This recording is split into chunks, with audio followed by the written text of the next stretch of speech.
Bonsoir, merci d'avoir cliqué cette vidéo, c'est encore Evelyne. Que le Seigneur Jésus-Christ vous bénisse richement. Aujourd'hui, nous allons parler de l'amour pour la vérité. Mon titre est intitulé Ayons l'amour pour la vérité si nous voulons nous sanctifier. Nous savons tous que nous sommes dans la fin des temps, le Seigneur revient bientôt et tous les signes sont visibles. Il y a en ce moment la présence des esprits séducteurs, des esprits menteurs qui plongent plusieurs chrétiens dans la confusion et les conduisent sur le chemin large qui mène tout en enfer. Dans le but de résister contre ces esprits séducteurs, chaque enfant de Dieu doit faire des efforts pour demeurer dans la vérité, dans la parole et qui le gardera sur le chemin qui conduit au paradis. Cependant, c'est malheureux de constater comment plusieurs chrétiens, à force de vouloir entendre des choses pernicieuses pour satisfaire leur convoitise charnelle, ont perdu l'amour pour la vérité. En effet, durant leur marche, ils ont été séduits par des esprits démoniaques qui ont fermé les yeux spirituels et les ont plongés dans un profond sommeil. Plusieurs appellent le bien mal et le mal bien. Cela ne devrait pas être ainsi. Ils vont à l'église tous les dimanches, ils sont impliqués dans plusieurs ministères, ils font plusieurs choses pour le Seigneur et pourtant, ils vivent dans le mensonge, dans le compromis. Et ils pensent qu'ils seront enlevés le jour glorieux où le Seigneur reviendra chercher ses élus. Non, il ne faut pas se tromper, il ne faut pas se leurrer. Ils ne seront pas enlevés. Pourquoi? Parce qu'il faut offrir au Éternel un sacrifice saint et agréable.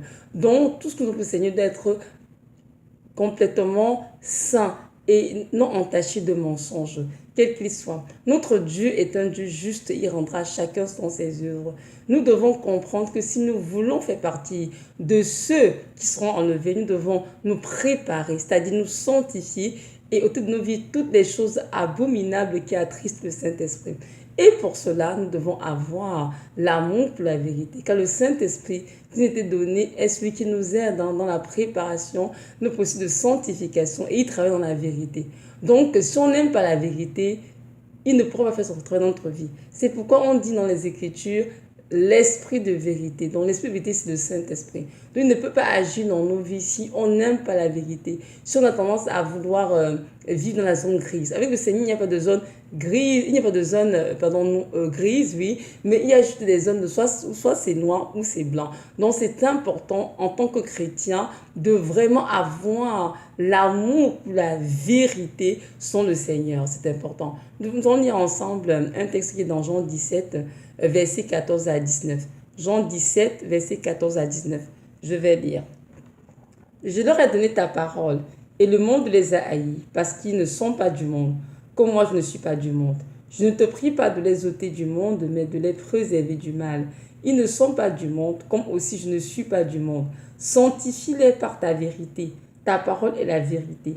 Comme tu m'as envoyé dans le monde, ainsi je les ai envoyés dans le monde. Et je me sanctifie moi-même pour eux, afin qu'eux aussi soient sanctifiés par la vérité. Amen. Donc, c'est vraiment un texte très important. Donc, c'est le Saint-Esprit qui nous sanctifie, le texte dans la parole du Seigneur. Et il nous sanctifie comment? Avec la parole de vérité, c'est-à-dire la parole de Dieu. Donc, si nous voulons nous sanctifier, il faut accepter la parole de vérité que Dieu nous donne. Et cette parole peut être soit les Écritures saintes, écrites dans la Bible, soit aussi tout simplement des révélations personnelles que Dieu nous donne, parce que nous comprenons que tout n'est pas écrit dans la Bible en noir sur blanc. Il y a des choses profondes et cachées que Dieu révèle à ses enfants dans le but de les aider justement à se séparer de tout ce qui est souillé. Nous vivons dans un monde où il y a beaucoup de séduction. Le Seigneur nous dit que nous sommes dans le monde, mais nous ne sommes pas du monde. Mais vu que nous devons quand même vivre en société durant le temps de notre pèlerinage terrestre, il ne peut pas nous ôter du monde, mais il peut nous préserver de tout mal. Comment? En nous aidant à demeurer dans la parole de vérité qui sauvera nos âmes. Lisons également ensemble Jean 16, versets 7 à 15. Jean 16, versets 7 à 15. Donc, je vais lire. Toutefois, je vous dis la vérité.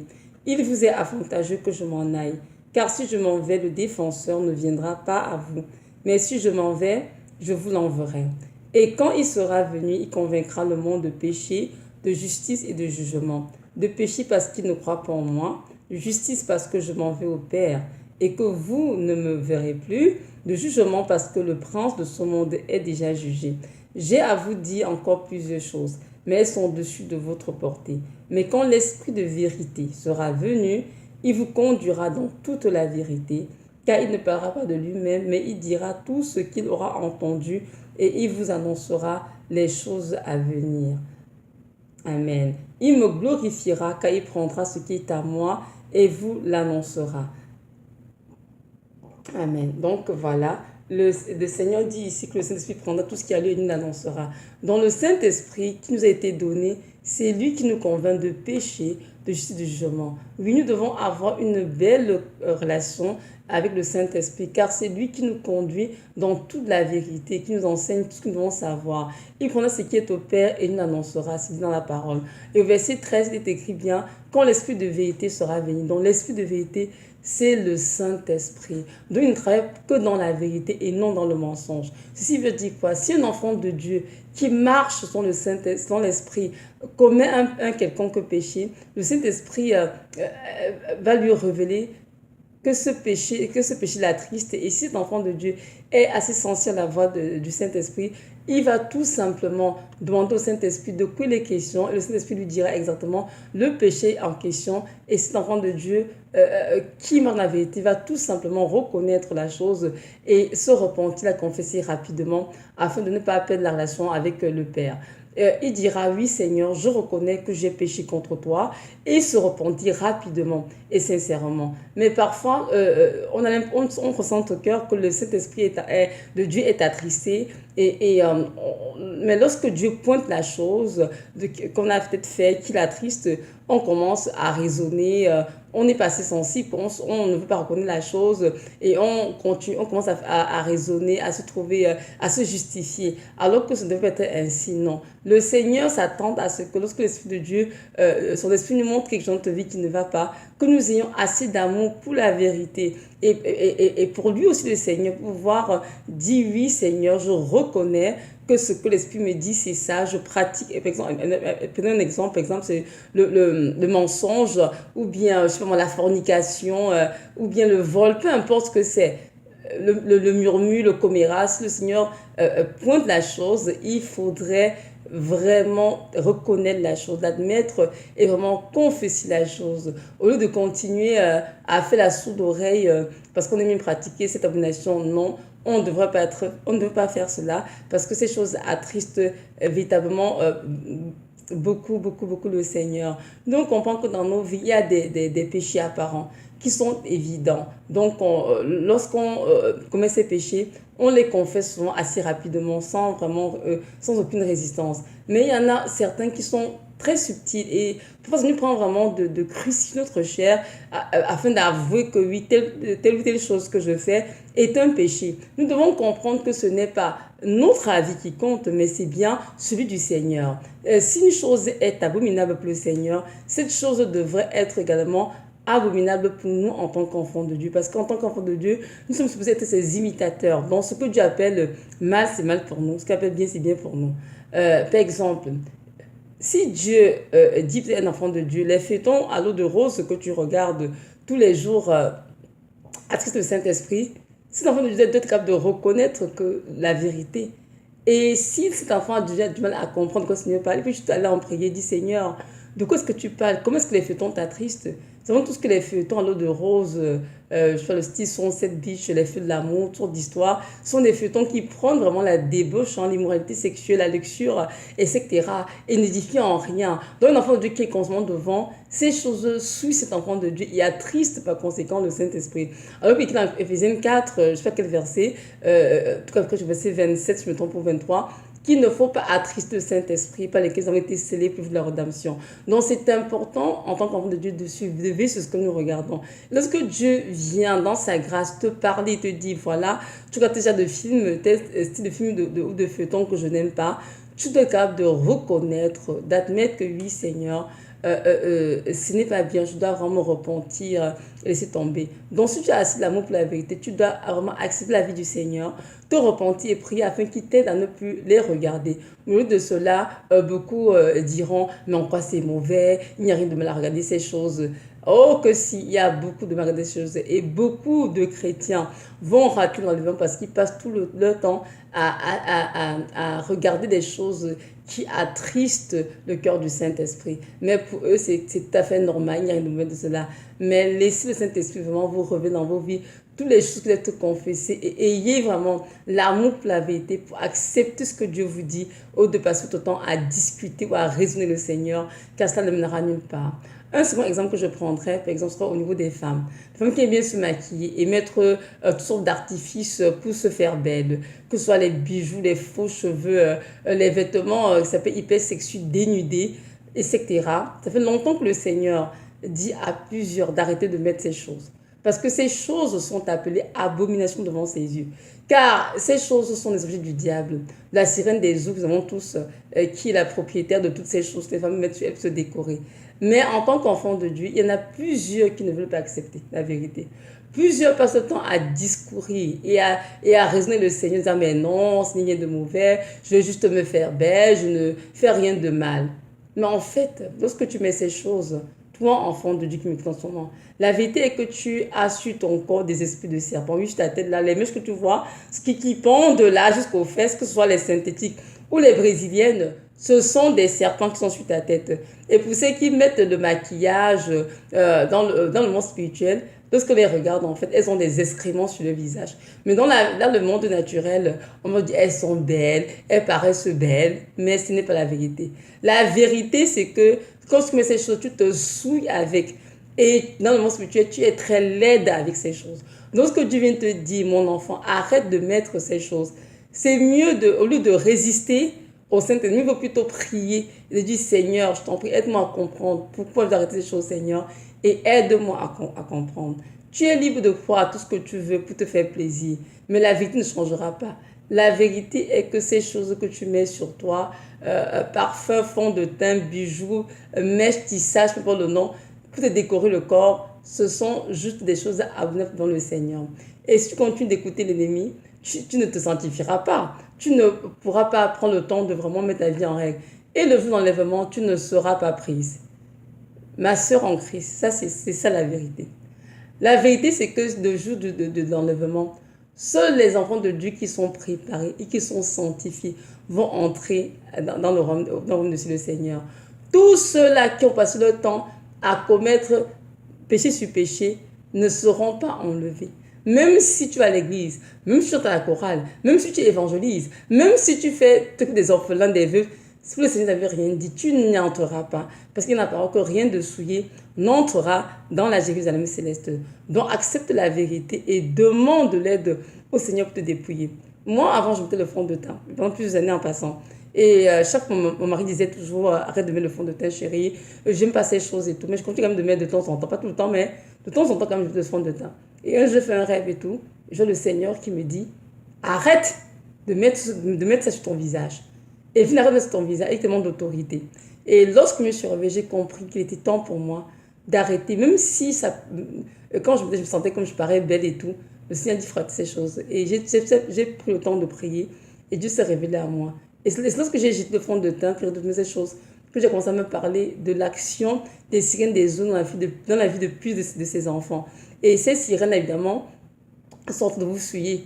Et avec des sirènes, on n'entra pas au ciel, que ce soit aussi très, très, très simple que ça. Et c'est très clair. Donc, enfant de Dieu, c'est le temps. C'est le temps vraiment de te nettoyer, de te sanctifier. Arrête toutes ces attirées féminines. Ça ne sert à rien. Tu es belle au naturel. Et la plus d'une femme, dans tout ça, en tant que chrétienne, c'est pas ta peau ou quoi que ce soit, mais c'est vraiment ton cœur d'abord. Ta peau et puis ton visage n'est que le reflet de comment est ton cœur. Donc, prends sur ton cœur et laisse le Seigneur y habiter. Ça qui compte le Seigneur. Un autre exemple que je donnerais, c'est celui-ci. Celui des personnes avec lesquelles on est souvent en relation. Oui, il y a des chrétiens qui sont en relation avec des personnes païennes, des membres de leur famille, ou des frères et des sœurs en Christ. Il y a des chrétiens aussi qui viennent des familles où la sorcellerie est très pratiquée.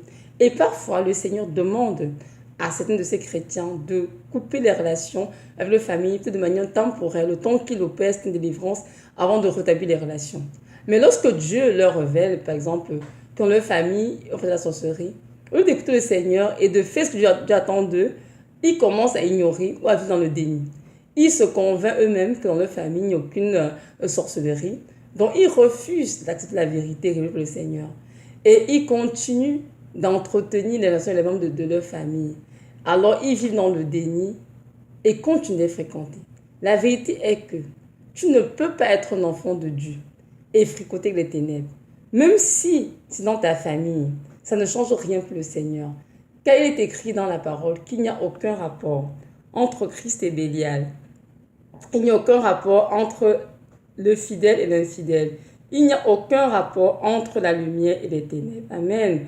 Donc comprendre en tant qu'enfant de Dieu, nous pouvons nous permettre de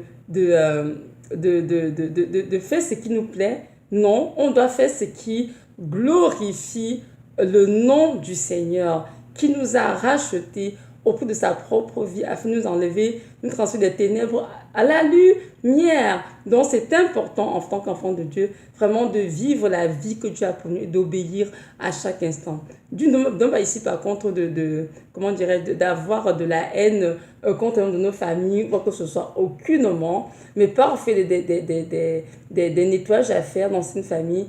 Et pour cela, Dieu a besoin que l'enfant de Dieu qui est sauvé se tienne à brèche pour sa famille, mais n'ait pas de relation, d'autant que Dieu fasse le travail qu'il doit faire.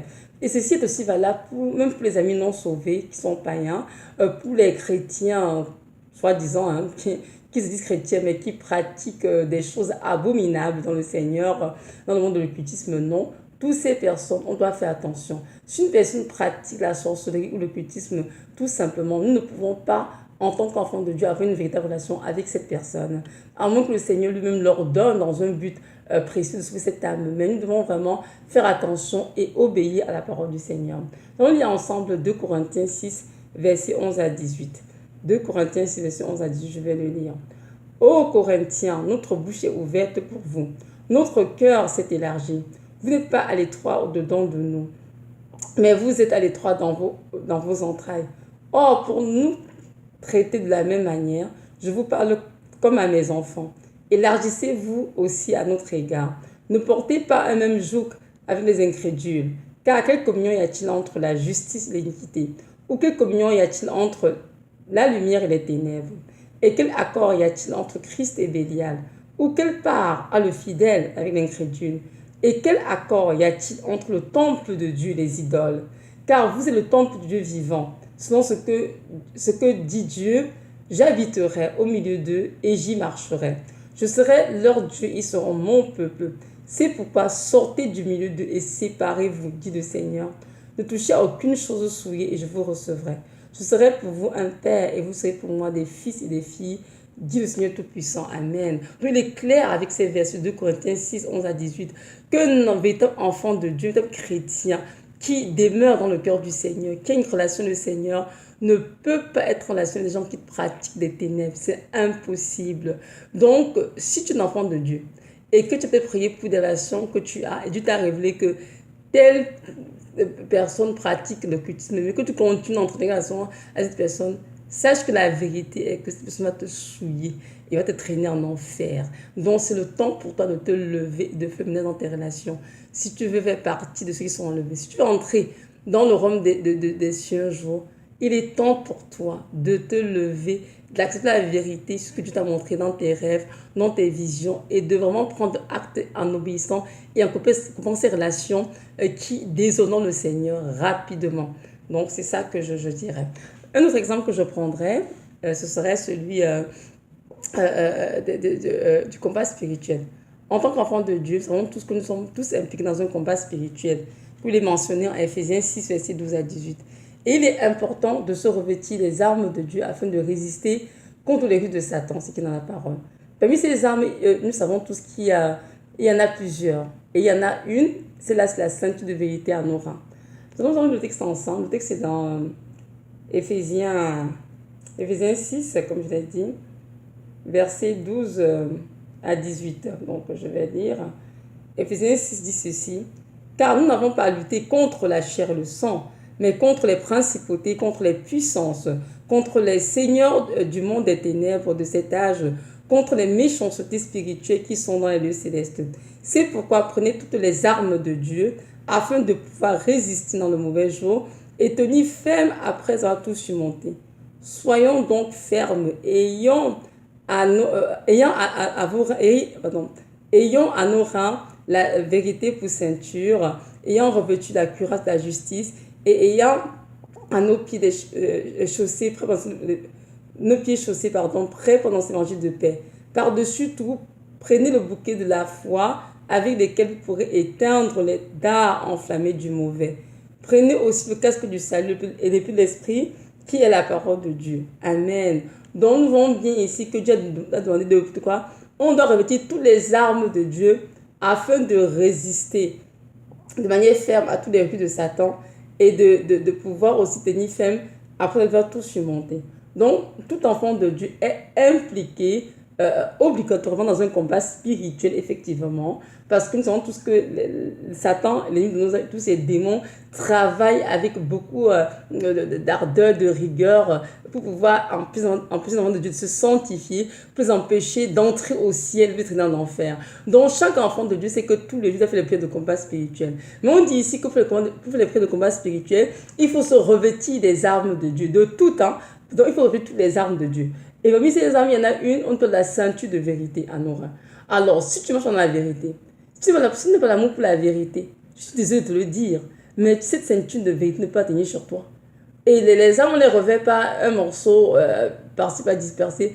On prend tous les armes en même temps. Donc, ça veut dire que tout simplement que si tu ne marches pas dans la vérité, tu ne peux pas avoir la ceinture de vérité sur toi. N'oublions pas que nous revêtons les armes, oui, avec la parole de notre bouche, mais c'est le Seigneur qui nous revêt de ses armes dans le monde spirituel. Alors, si on marche dans la vérité, on comprend bien que le Seigneur ne peut pas mettre la main du chrétien sur nous. Aussi simple que cela. Mais oui, si on ignore la vérité, on a tendance à l'ignorer, à refuser d'admettre la vérité. Le Seigneur ne peut pas nous revêtir de la main du chrétien. Donc, parce que la vérité ne pourra pas tenir. Et par conséquent, on devient vulnérable dans le monde spirituel. Et cela sera visible de tous. Pas le Seigneur et ses anges. Oui, le verront. Le diable, ses démons le verront aussi. Et les devins, les sorciers qui sont après les enfants de Dieu, le verront aussi. Ils sauront que cet enfant de Dieu ne marche dans la vérité. Il est donc vulnérable et c'est une cible parfaite pour nous. Donc, vous devez comprendre que c'est important d'aimer la vérité, de chercher la vérité, de marcher dans la vérité, de la déclarer, de vivre dans la vérité et de fuir tout mensonge, tout compromis. Comme je disais tout à l'heure, il n'y a pas de zone grise le Seigneur. Ou c'est noir, ou c'est blanc. C'est la parole que mon peuple paye faute de connaissance. Ça veut dire quoi, bien aimé le Seigneur? Même si tu es ignorant, ces réalités spirituelles sont des vérités incontestables.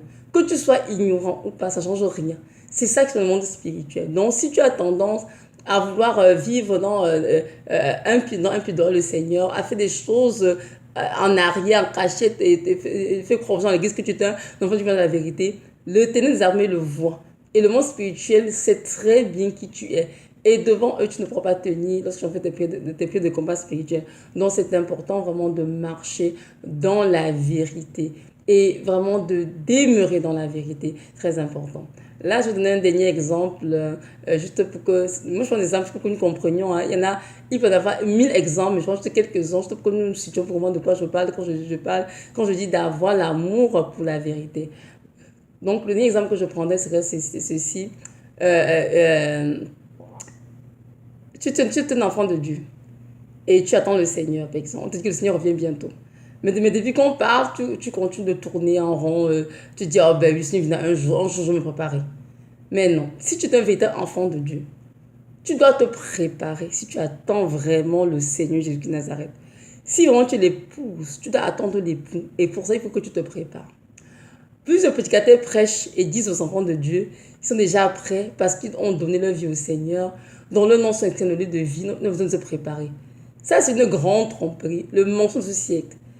Ils disent aux enfants de Dieu qu'ils sont sauvés pour toujours et que peu importe leur marche chrétienne, peu importe les péchés qu'ils commettent, c'est pas grave, ils vont quand même entrer au paradis. Car c'est par grâce que nous sommes sauvés. Attention, laisse-moi te dire, oui, c'est par grâce que nous sommes sauvés. Mais une fois sauvés, nos vies doivent témoigner de notre appartenance à Jésus de Nazareth. Nos vies doivent être conformes à la parole. C'est pourquoi l'apôtre Jacques a dit ceci dans la parole. Je ne vais pas lire, juste paraphraser. Si tu crois qu'il y a un Dieu qui existe, tu le fais bien. Quand le démon croit qu'il y en a un qui existe, il tremble devant lui. La foi sans les œuvres, elle est morte.